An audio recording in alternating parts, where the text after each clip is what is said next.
Hello, everyone, and welcome back to Total Football Talk. Apologies, I've been very slack. I've missed quite a few days on the Manchester United transfer news. We're going to try and get back into it. We're going to look at the top stories. Is Harry Kane come to Manchester United? What do you think? Do you think this is an actual viable option? Is this something that Manchester United are going to pursue? Does this fit into the structure of the types of players that we normally are looking at the minute? Or is this just a sort of pipe dream? Harry Kane is coming. We believe that he's going to be leaving Bayern Munich at the end of the summer, and at the end of the season. And we think that there's talk that and Ben Jacobs was talking about it on the United stand that potentially Manchester United could be in for him. I'd love to know what you good people out there think about that. Do you think that is something that we should do? We shall look at the injury news to Mazraoui. We shall look at the transfer that's coming in about Christina or Kozo, and what's being said about him. Midfielder links again. Baliba, Wharton, the lad from Nottingham Forest. I can't think of his name. Alice.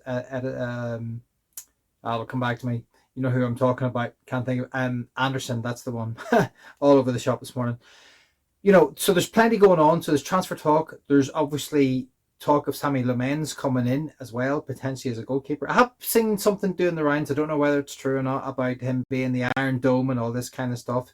Is he going to start at Brentford? I've got a feeling he won't. I got a feeling that's probably not going to be the case. But let's jump into what is actually being said. And this is what was breaking. As I said, United Stand were talking about this yesterday on whether Harry Kane links to Manchester United. Is there real links? And according to Ben Jacobs, he thinks there is. For something, what would you do? Would you buy him? And how much would you pay for him? He's going to be in his early to mid 30s. I think he's 31 now, 32 potentially. Whenever he gets to United, might even be 33. I'm not entirely sure where his birthday falls. But do you think that? This for me just doesn't fit anything that we're trying to do at the minute. At the minute, we are trying to build a younger team, a team that's for the future. Even though we do have players for the now with Nkunku and with Mbumo and Cunha, but I don't see how the Harry Kane striker fits into the even system, let alone the team. Because Ruben Amorim is a striker that can press, who's kind of at least got some kind of pace up front. And now Harry Kane is the all-round complete attacker. He's brilliant, goal scorer, knows where the net is, can also create. Very, very impressive player, and still doing it at the highest level. Germany, and wants to. What I think he potentially wants to come back to England to maybe break Alan Shearer's record, and that is probably something he can do. He's got the longevity. I think he's probably got the fitness levels, and I think a team will potentially pick him up. Maybe even Chelsea will go for him. But I just don't think Manchester United will step in. I could be completely wrong, and hold my hands up if I am. As I said, I think he's a very good player. Maybe he ends up being a 10 rather than a 9, as he said himself. Maybe he's a 9.5. I don't know. He is a goal scorer. That is undoubtable. If you look at his record in Germany, it's absolutely phenomenal. It's over 1 and 2 in every game. But it does that poses the question to myself. Where does the German Football League fit into the pantheon of great leagues? I still believe the Premier League is the hardest league. Well, it's the best. That's debatable. I don't know. I've seen some German football because I've been watching a little bit of that football, and it's very, very entertaining. But I think the levels in the Premier League are just that high from top to bottom. I just think it's still the hardest Premier League. It's the hardest league to play in at the minute. So I think when you're scoring goals in the Premier League, I think if you can score goals there, you can score goals anywhere. Hence, Harry Kane going to Germany and doing very well. Now, there's probably people who will come in and go, there's country to the point, which is, I totally understand that. But Harry Kane is a top-end striker. But my question is, to you good people out there, what do you think? Get your comments in below. Subscribe. If you're liking the content, I know I've not done any for a while, please hit the old like button. That massively helps me. I have run into a few troubles, but we're going to try and get it back on track over the next couple of months. Okay, so that's the information that we have regarding Harry Kane. Now, this is apparently this is a transfer fee for Christian or Kozo moved to Manchester United, which is apparently around £1 million. Now, is this guy, if I'm correct, is a Colombian player, and it's not a lot of money, but I think for Manchester United being linked to other young players as a young lad from South Africa, I could actually be getting this mixed up. This could be the lad from South Africa. My research is a little bit off this morning. So we are looking at younger players through Christopher Vebel, And from my point of view, I think what he's trying to do is build up a brilliant youth team, which is something that we should have anyway, and we have some brilliant youth players. But I think they're trying to bring in the best of the best from around the world.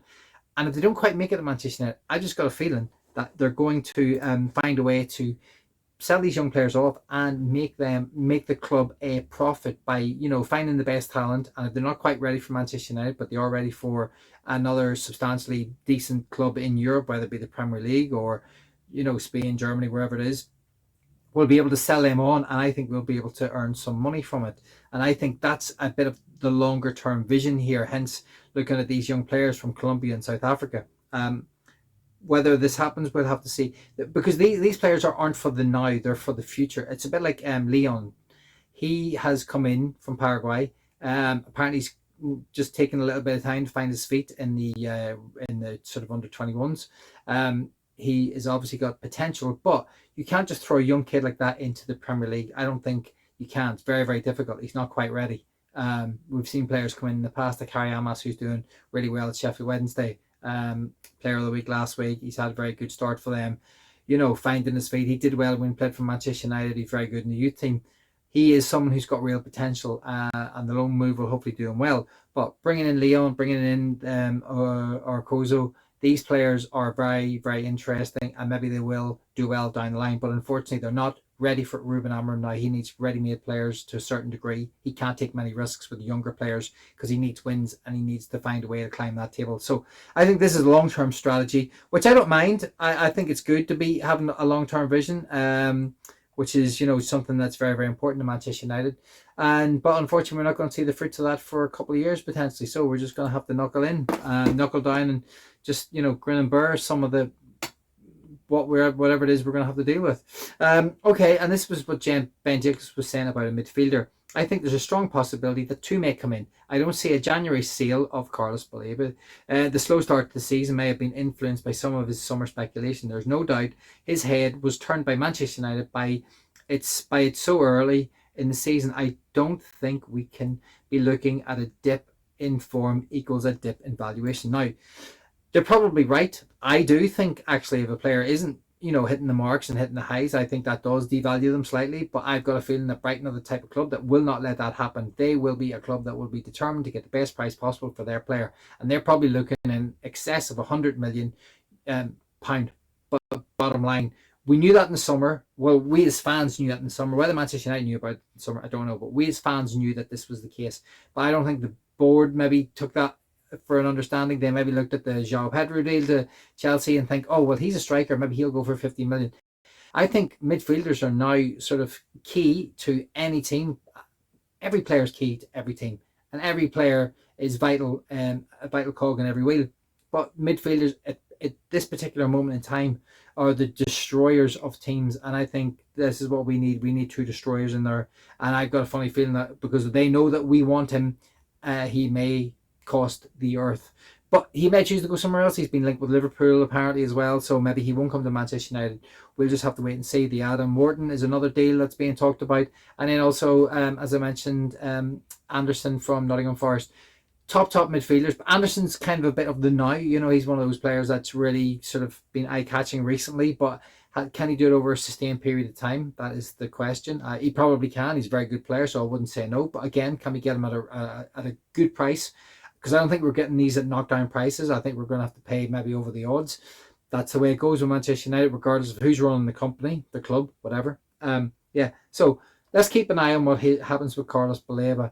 But I'm starting to lose the faith that we're going to get him. I've got a funny feeling other clubs will come in and take him from us. But that's the news that has been coming out about that.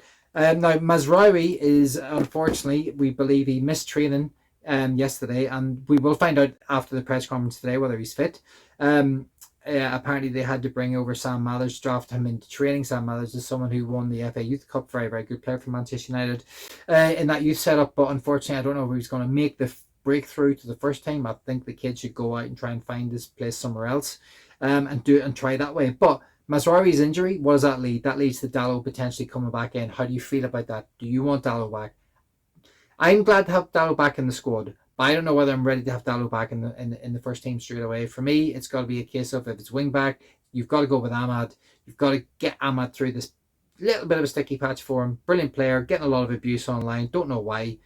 Just going through a sticky patch. Hopefully he'll come out of it very, very quickly. Get back on track. Nail down that right side for himself. And yeah, I think that's how we move forward. I don't really want to see Dallo coming in because he's just coming back from injury, and that'll frustrate the hell out of me. And then apparently this is the last thing that Ben Jacobs had said, and we're talking about midfielders again. Keep an eye on opportunistic signings 6 months from out from the World Cup that want to make a step, or in some places want to return back. Ruben Neves, for example, is one of those that with a watchful eye. He's a little bit older, so he could be more of a short-term gap. I think there's concrete possibility that Neves will leave Al Hilal. So there's a lot of players that want to play in the World Cup at the minute. I get it. They want to establish themselves. They've got 6 months to do it. They want to get back into their national teams if they're not in it. They want to cement their place in the national teams. And maybe Ruben Neves will want to come. He was a very good player. I did like him. Do I think he can come in and do a job for Manchester United? I don't know. That's up for the club to decide. I've not seen him play. I don't know how he's doing in the Saudi League. I've no idea how he's getting on at the minute. But it's an interesting link, and that's where we are with everything at the minute. Thank you very much, guys, for joining me. I'm Keith, the host of Total Football Talk.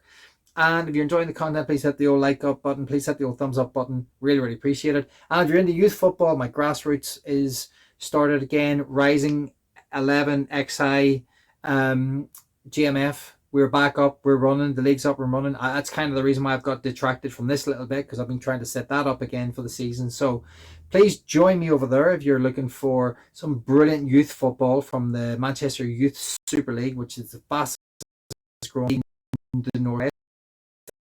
And also, it's a league in the UK, from top to bottom, all the divisions.